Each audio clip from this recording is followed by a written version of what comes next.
نحمدہ ونصلی علی رسولہ الکریم اما بعد فاعوذ باللہ من الشیطان الرجیم بسم اللہ الرحمن الرحیم رب اشرح لی صدری ویسر لی امری واحلل عقدۃ من لسانی یفقہوا قولی۔ سورۃ آل عمران آیت نمبر 6، آیت نمبر 6۔ هو الذی یصورکم فی الارحام کیف یشاء لا الہ الا هو العزیز الحکیم۔ وہی تو ہے جو تمہاری ماؤں کے پیٹ میں تمہاری صورتیں جیسی چاہتا ہے بناتا ہے، اس زبردست حکمت والے کے سوا کوئی اور معبود نہیں۔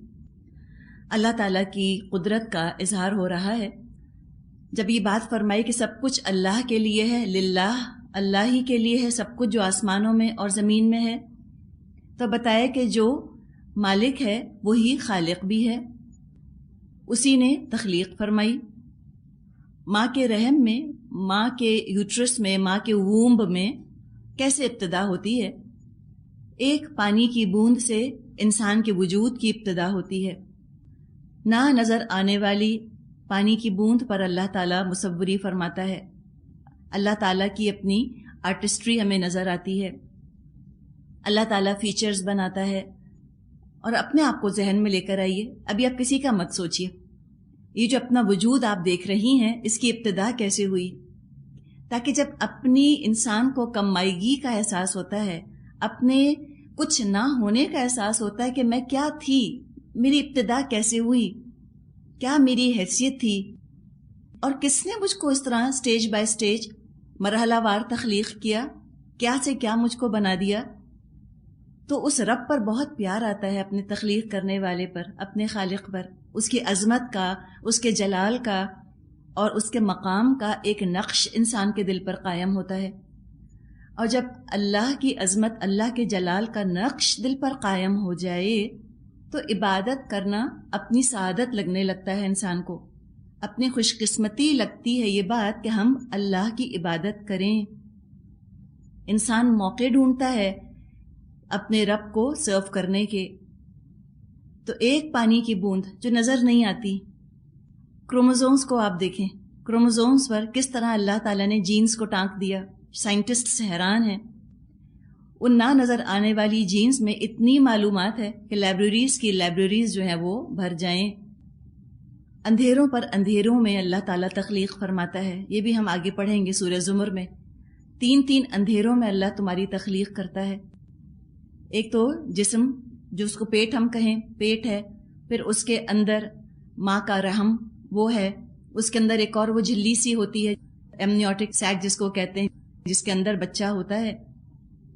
کیسے اللہ تعالیٰ اس تنگ اور تاریک کوٹھڑی میں ہماری نقشہ کشی کرتا ہے، کوئی روشنی نہیں، کوئی کچھ نہیں، اور بنائے چلا جاتا ہے۔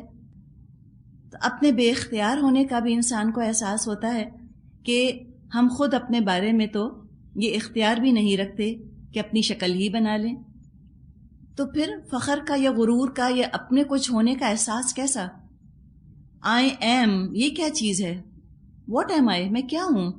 یہ میں ہونے کا احساس، یہ خودی کا اتنا شدید احساس کہ جو اتنا بڑھ جائے کہ اللہ کے آگے یہ خودی نہ جھکے، یہ ایگو، یہ انا اللہ کے آگے پھر نہ جھکے۔ تو یہ انا کو جھکانے کا ایک طریقہ ہے جو کہ یہاں بتایا گیا کہ تم غور تو کرو اپنی تخلیق کے اوپر، تم ہو کیا چیز، تاکہ تم میں عاجزی آئے، تم میں موڈسٹی آئے۔ اپنی شکل خود نہ بنا سکے ہم، یا جس رحم میں، جس وومب کے اندر ہماری تخلیق ہو رہی تھی وہ ہماری چوائس کا نہیں تھا کہ ہم پسند کرتے کہ میں یہاں پر اپنے وجود کو بنوانا چاہتی ہوں، یہ تو تم کر نہ سکے۔ اللہ کا ایبسلیوٹ پاور ہماری جانوں کے اوپر، اختیار مطلق ہے اللہ کا ہماری جانوں پر۔ پھر اللہ تعالیٰ نے وجود بخشا، ہر چیز اس نے ہماری کتنی اچھی بنائی، آنکھ، ناک، کان، پورا میکینزم اس کا کوئی دیکھے تو حیران ہو جائے، کتنا اچھا، کتنا خوبصورت ڈیزائن ہے جو اللہ نے بنایا۔ ہر چیز اس نے اتنی اچھی بنائی، تو اس کی حکمت اور اس کی قدرت پر شک کرنے کی آخر کیا وجہ ہو سکتی ہے؟ اس کو رب مانتے ہوئے کیوں جھجکتے ہو، کیوں ہیزیٹیٹ کرتے ہو؟ تم کو عدم سے وجود میں لایا ہے، تم کچھ بھی نہیں تھے، یو آر نتھنگ، نتھنگ سے تم کو اس نے بنا دیا ایک طرح سے، ایک اتنی نہ نظر آنے والی بوند سے، تو اس کے آگے جھکتے ہوئے تمہیں کیا ہچکچاہٹ ہوتی ہے؟ اس پر ٹرسٹ کیوں نہیں کرتے؟ اللہ جو احکامات دے گا وہ تمہاری بھلائی کے لیے ہی دے گا۔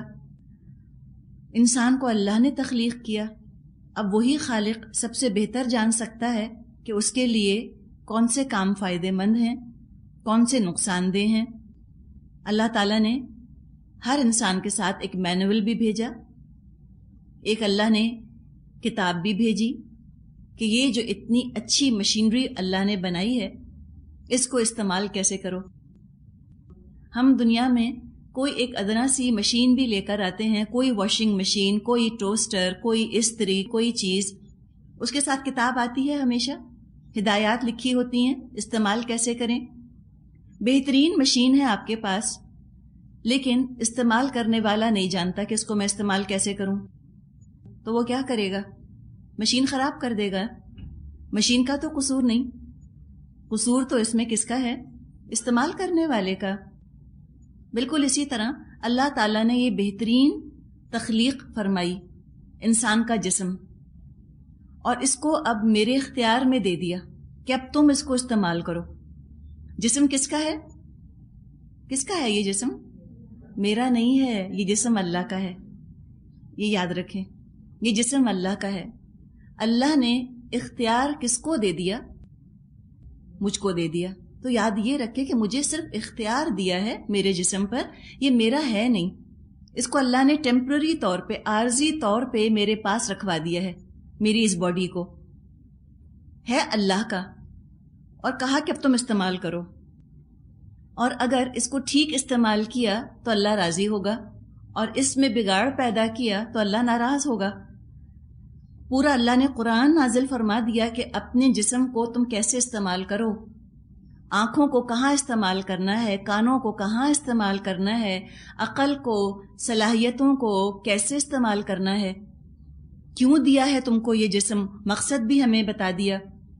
اب اگر کوئی مینول آف انسٹرکشن کو ایک طرف پرے پھینک کر اور اپنی مرضی سے شروع کر دے کسی مشین کو استعمال کرنا، یقیناً خرابی ہوگی اس کے اندر، یقیناً اس کو بگاڑ دے گا۔ تو جو لوگ قرآن کے بغیر اس جسم کو استعمال کرتے ہیں وہ بگاڑ پیدا کرتے ہیں، اور اللہ کو بگاڑ پسند نہیں۔ ہم نے پڑھا ہے قرآن میں، ان اللہ لا يحب الفساد، بے شک اللہ فساد کو پسند نہیں فرماتا۔ اب اس کتاب کا ذکر ہے، آیت نمبر 7، هو الذی انزل علیک الکتاب منہ آیات محکمات ہن ام الکتاب واخر متشابہات۔ وہی اللہ ہے جس نے یہ کتاب تم پر نازل کی۔ اس کتاب میں دو طرح کی آیات ہیں، ایک محکمات جو کتاب کی اصل بنیاد ہیں، اور دوسری متشابہات۔ محکمات، متشابہات، دو کا ذکر ہے قرآن کے اندر۔ یہ دو چیزیں ہیں، محکم آیات ہیں، محکم مراد ہے پختہ، ٹھیک ہے، جن کے معنی واضح ہیں، جن کے میننگز کلیئر ہیں بالکل، اور متشابہات جس کے اندر کئی طرح کے معنی کرنے کی گنجائش موجود ہے، ایمبیگوٹی ہے جن کے اندر۔ ہم دونوں کو دیکھتے ہیں، محکمات کو اور متشابہات کو۔ پہلے تھوڑی سی بات کرتے ہیں محکمات پر۔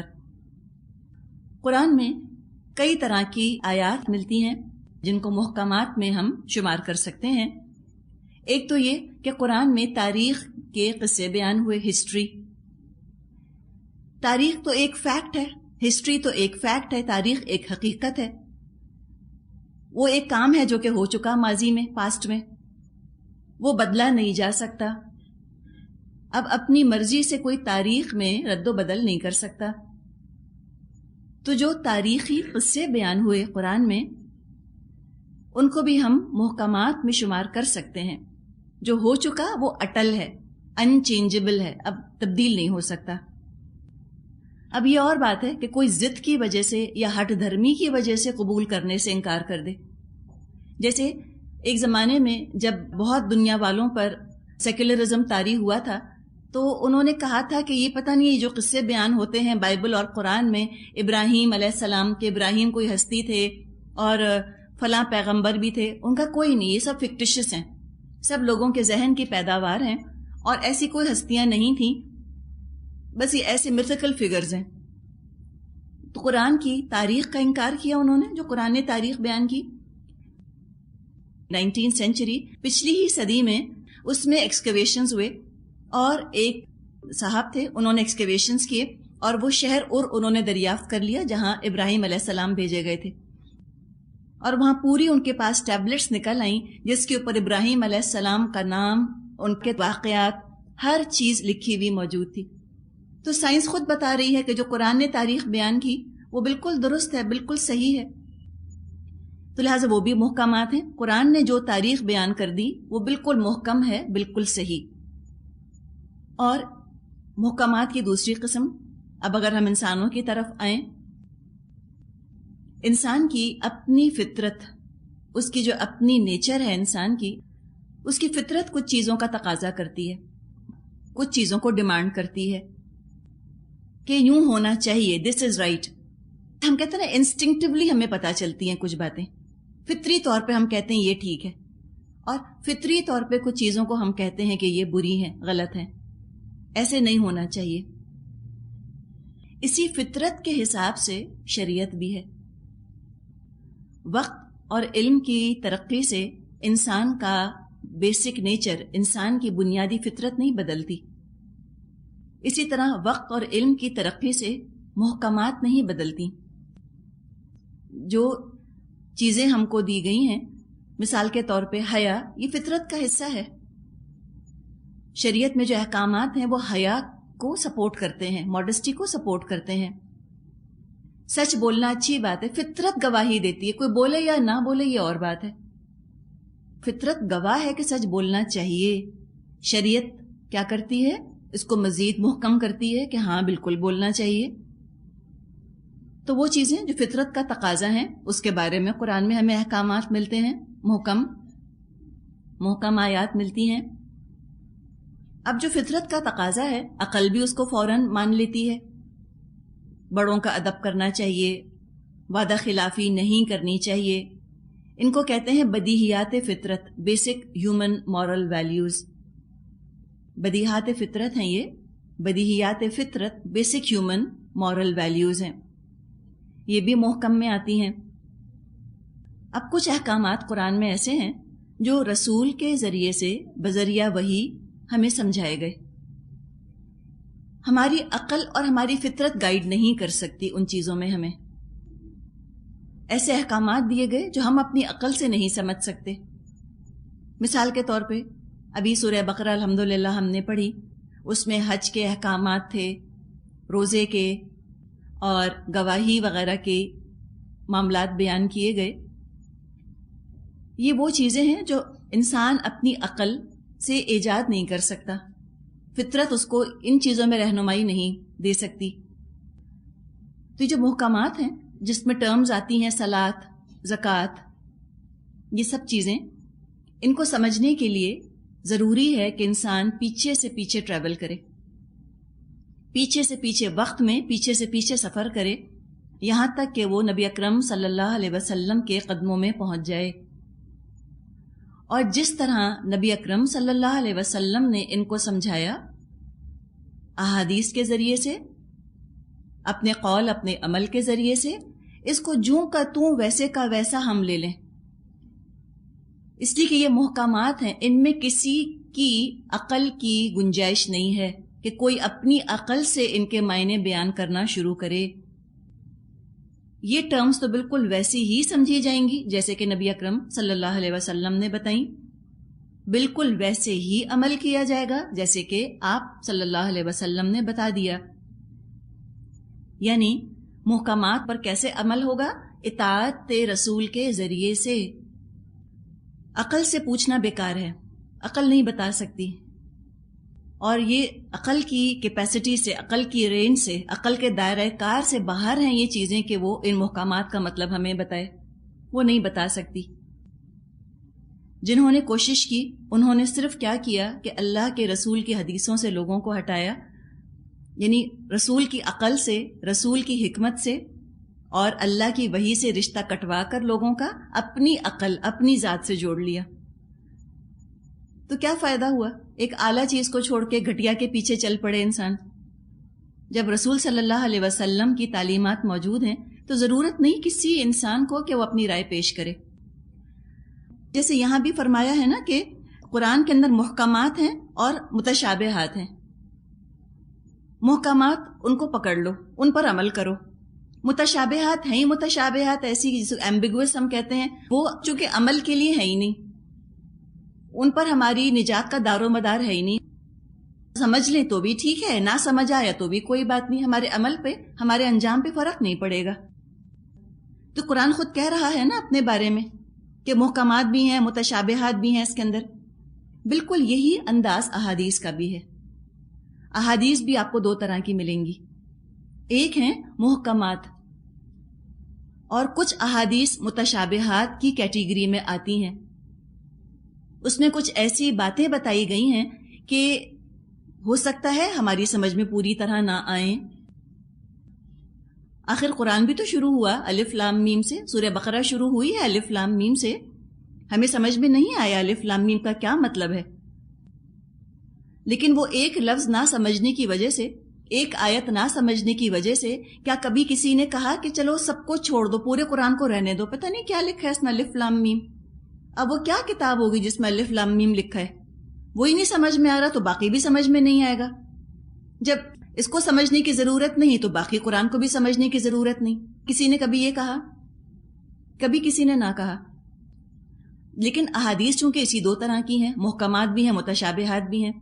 لوگ کیا کرتے ہیں، متشابہات جو ہیں احادیث میں ان کو لے کر کہتے ہیں لو یہ دیکھو یہ کیا باتیں لکھی ہیں حدیث کے اندر، تو کیا فائدہ حدیثوں کا، چلو چھوڑو سب کو پھینکو اٹھا کے نعوذ باللہ ایک طرف، کسی حدیث کی ہمیں ضرورت نہیں۔ یہ آپ کو اس طرح کا رویہ بھی لوگوں کا ملے گا، تو اس کے بارے میں ہم پڑھ لیں گے کہ متشابہات کے پیچھے جو پڑھتے ہیں ان کا کیا حال ہوتا ہے۔ اصل چیز کیا ہے؟ محکمات۔ قرآن میں بھی محکمات ہیں، حدیث میں بھی محکمات ہیں۔ قرآن میں بھی متشابہات ہیں، حدیث میں بھی متشابہات موجود ہیں۔ تو دوسری قسم جو یہاں بتائی گئی آیات کی متشابہات، جیسے ابھی ہم بات کر رہے ہیں، یہ وہ آیات ہیں قرآن کی کہ ان کے جاننے یا نہ جاننے پر عمل اور آخرت کی نجات کا دار و مدار نہیں ہے۔ سمجھ میں آ گیا تو بھی ٹھیک ہے، نہیں سمجھ میں آتا کوئی بات نہیں، آخرت میں اللہ نہیں پوچھے گا مجھ سے اور آپ سے کہ تم الف لام میم کا مطلب سمجھ کر کیوں نہ آئے، اللہ نہیں پوچھے گا۔ یہ عمل سے متعلق نہیں ہے۔ اچھا پھر ہم کہیں کہ متشابہات رکھیں کیوں؟ اس کی وجہ بھی آگے آ جائے گی۔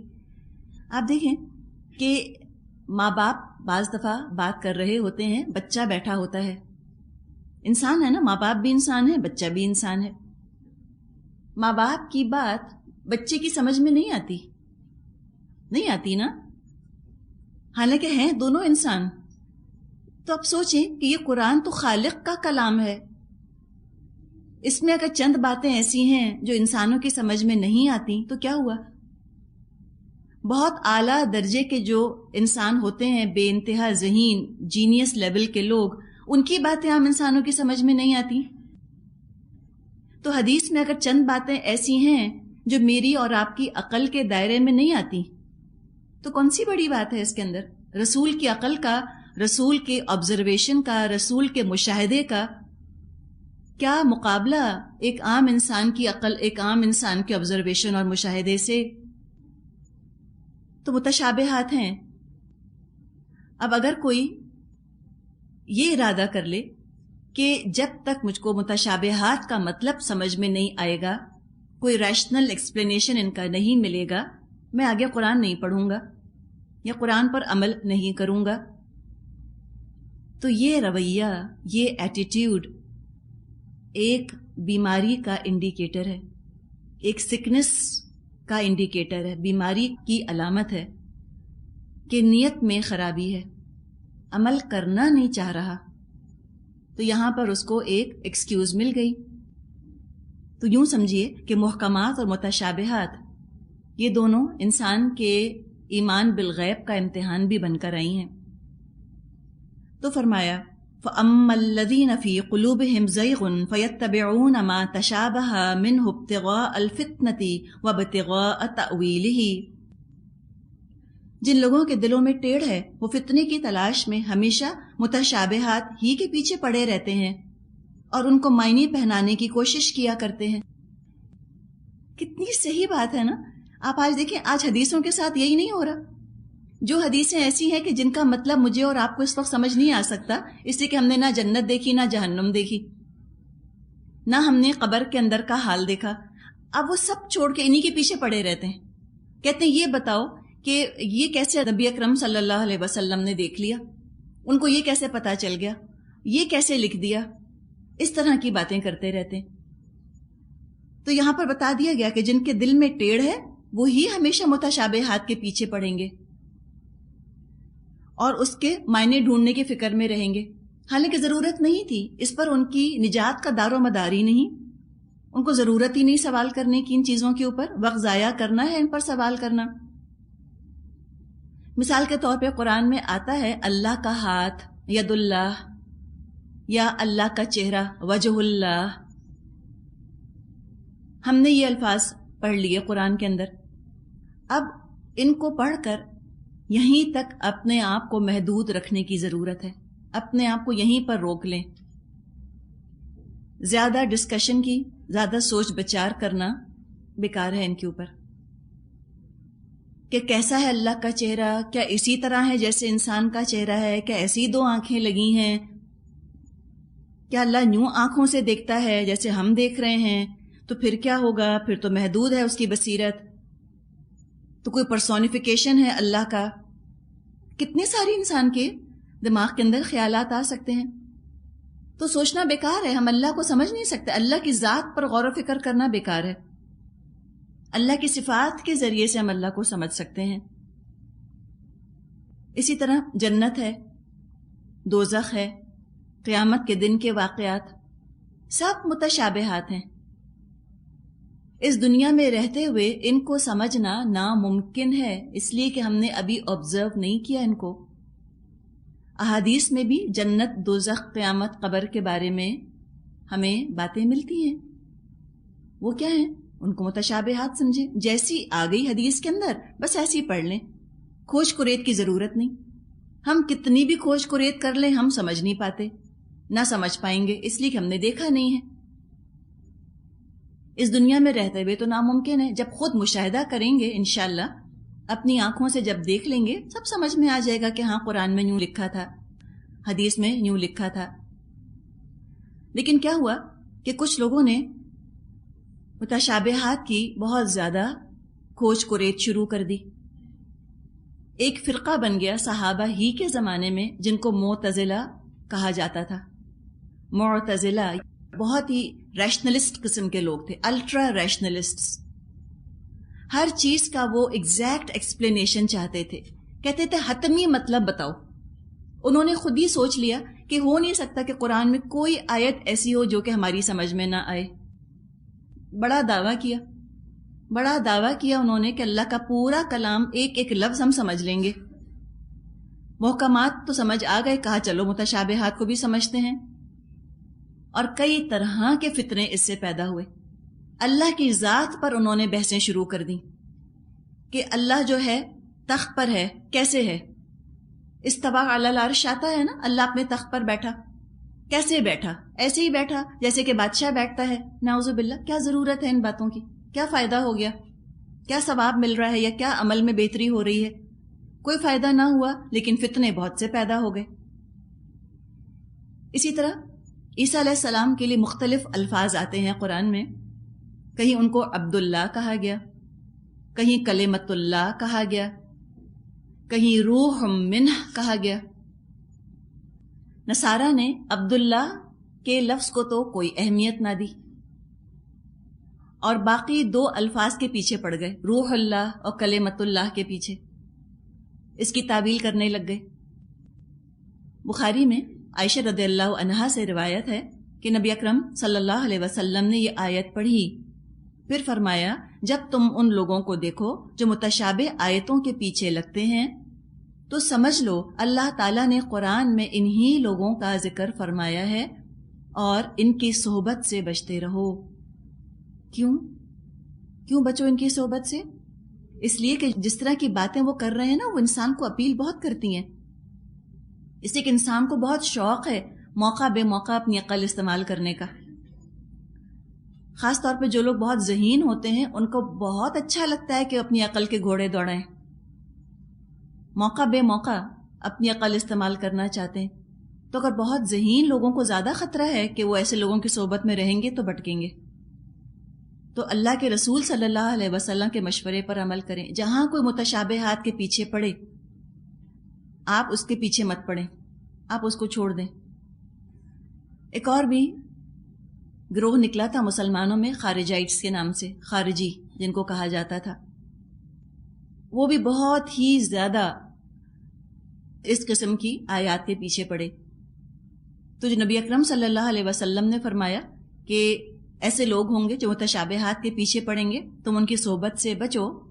ابن عباس رضی اللہ عنہ نے ان لوگوں سے خارجائٹس مراد لیے، یہ خارجی ہیں، لہذا ان میں انسان زیادہ انوالو نہ ہو، ان سے دور رہے۔ تو فرمایا کہ یہ تو فتنہ چاہتے ہیں، ابتغاء الفتنتی، یہ فتنہ چاہتے ہیں۔ بالکل اسی طرح آج آپ کو یہی ایٹیٹیوڈ ملے گا، ساری بخاری کے محکمات چھوڑ کے، ساری صحیح مسلم کی محکمات چھوڑ کے کہاں پڑھیں گے؟ کس چیز کے پیچھے؟ کہیں گے دیکھو بخاری میں یہ کیسے لکھا ہے، یہ دیکھو۔ اور وہ چیز کیا ہے؟ متشابہات۔ مثال کے طور پہ آدم علیہ السلام کی کریشن، اس میں یہ آتا ہے کہ بی بی حوا کو آدم علیہ السلام کی پسلی سے بنایا، اب اسی کے پیچھے پڑ جائیں گے۔ پسلی سے کیسے بنایا، کیسے بن سکتے ہیں، ٹیڑھی ہوتی ہے تو کیا مطلب ہے، کیا عورت ٹیڑھی ہے، اس پر بحثیں ہیں۔ حالانکہ قیامت کے دن اللہ کسی سے پوچھے گا، کوئی کوشچن آئے گا کہ بتاؤ میں نے بی بی حوا کو کس حصے سے بنایا، چلو جواب دو، یہ پوچھے گا اللہ ہم سے۔ تو اتنا پیچھے پڑنا۔ اور پھر یہ کہ نہیں، قرآن میں تو آتا ہے کہ آدم علیہ السلام اور بی بی حوا دونوں نے پھل کھایا، فلاں چیز میں آتا ہے کہ نہیں یوں تھا، اور ایک بحث ہے اس کے اوپر۔ حالانکہ قرآن کو بھی آپ دیکھیں، قرآن بعض دفعہ ایک بات کہتا ہے اور ایک اور جگہ دوسرے اینگل سے بات کرتا ہے۔ جیسے ہم نے پڑھا ہے قرآن کے اندر سورہ بقرہ میں کہ آدم علیہ السلام اور ان کی بیوی نے دونوں نے پھل کھایا، یہ آتا ہے نا۔ آگے انشاءاللہ سورہ طٰہٰ پہ ہم پہنچیں گے، وہاں صرف آدم علیہ السلام کا ذکر ہے۔ تو بعض دفعہ کانٹرڈکشن قرآن کی آیات میں بھی نظر آتا ہے۔ وہ کانٹرڈکشن ہے، کانٹرڈکشن نہیں ہے، ذرا سا آپ تھوڑا سا غور کریں تو کانٹرڈکشن سالو ہو جاتا ہے۔ اللہ کے کلام میں اختلاف تو نہیں ہو سکتا۔ تو قرآن میں اس طرح کے جب اختلافات نظر آتے ہیں تو پوری طرح اس کو حل کرنے کی کوشش کی جاتی ہے، سمجھنے کی کوشش کی جاتی ہے۔ لیکن حدیث میں جب ان کو اختلاف نظر آتے ہیں، اس اختلاف کو سلجھانے کے بجائے، سمجھنے کے بجائے اور اچھالتے ہیں کہ دیکھو یہ کیسے ہے، حدیث میں اختلاف کیوں ہے، اس کا مطلب ہے حدیثیں غلط ہیں، لوگوں نے گھڑ لی ہیں۔ تو اس فتنے کو آج سمجھیں کہ آج قرآن کے اندر کم ہی لوگ تلاش کر رہے ہیں۔ آج قرآن کی تفسیر جو ہے اس کو ڈسٹارٹ کرنے کے لیے حدیثوں کو ڈیمولش کرنا ان کا مقصد ہے۔ کسی طرح احادیث کو راستے سے ہٹا دیا جائے، شکوک شبہات پیدا کر دیے جائیں ان کے اندر، تاکہ پھر قرآن کی من مانی تعویل کر لیں، من پسند تعویل کر لیں۔ جس طرف ان کا دل چاہ رہا ہے اس طرف قرآن کو چلانا شروع کر دیں۔ تو آج کا فتنہ یہ نہیں ہے کہ کوئی زیادہ قرآن کے متشابہات کے پیچھے پڑ رہا ہے، بلکہ آج کا فتنہ یہ ہے کہ محکمات کو متشابہات بنانے کی کوشش، یہ آپ لکھیں، یہ ہے آج کا فتنہ، اور آپ پہچانیں قرآن کے محکمات کو متشابہات بنانے کی آج کوشش ہے۔ اور اتنا افسوس کہ ہم مسلمانوں ہی کی طرف سے ہے، اور اس سے زیادہ افسوس ان کی طرف سے ہے جو عالم ہونے کا بھی دعویٰ کرتے ہیں، جو قرآن حدیث پڑھانے کا دعویٰ کرتے ہیں، ان کی طرف سے ہے یہ۔ تو اگر کبھی آپ کا کسی ایسے انسان سے واسطہ پڑے، پلیز ہدایت کی دعا مانگیں، اور جب آپ کو لگے کہ وہ حدیث میں شک ڈال رہا ہے، آپ اپنے آپ کو بچائیں اس حدیث کی روشنی میں جو آپ کو ابھی حدیث سنائی ہے بخاری کی کہ ایسے لوگوں کی صحبت سے بچو۔ اور قرآن کے محکمات کو متشابہات کیسے بنایا جائے گا؟ سمپل طریقہ، حدیث کو مشتبہ بنانا۔ حدیث کو آپ ڈاؤٹ فل بنا دیں، قرآن کے محکمات ڈاؤٹ فل ہو جاتے ہیں. ہر لفظ کا مطلب چینج کر دیں، صلاۃ کا، زکوٰۃ کا اور سود کا، کہیں سے کہیں مطلب لے جائے جا سکتے ہیں. آپ ایک دفعہ حدیث کو نکالیں تو جو جی چاہے قرآن کے مطلب بنائیں پھر آپ. تو یہ ہے آج کا فتنہ، یہ ابتغاء الفتنۃ وابتغاء تأویلہ. کتنی خوبصورت آیت ہے واقعی، اگر ذرا سا ہم غور کریں اس کے اوپر. آج کی ساری تصویر آپ کے سامنے کلیئر ہو جائے گی.